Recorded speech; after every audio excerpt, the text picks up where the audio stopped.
Angine à répétition, nez bouché, maux de gorge récurrents. À l'origine de ces symptômes, on trouve souvent les amygdales. Ces petites masses sont en fait des formations de tissus et nous avons plusieurs sortes d'amygdales. Oui, les plus connues sont aussi celles que l'on peut voir, seulement en ouvrant grand la bouche, vous allez le voir, avec une lampe de poche.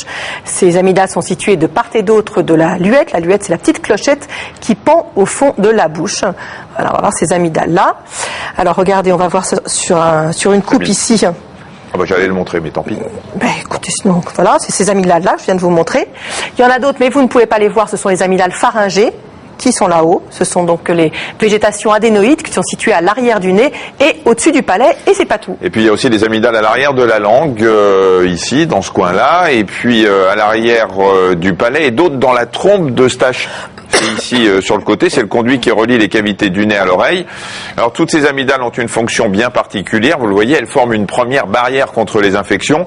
Quand un microbe attaque l'organisme, les défenses immunitaires sont stimulées pour combattre la maladie et le volume des amygdales va augmenter.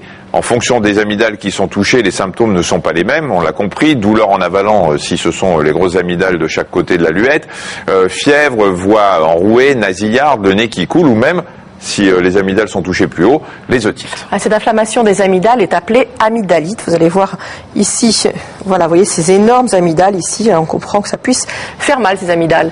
Et normalement, entre deux infections, elles retrouvent leur taille normale. Mais quand les infections sont très fréquentes, eh bien, elles s'affaiblissent et elles deviennent elles-mêmes un foyer, un véritable réservoir de bactéries qui facilite l'infection.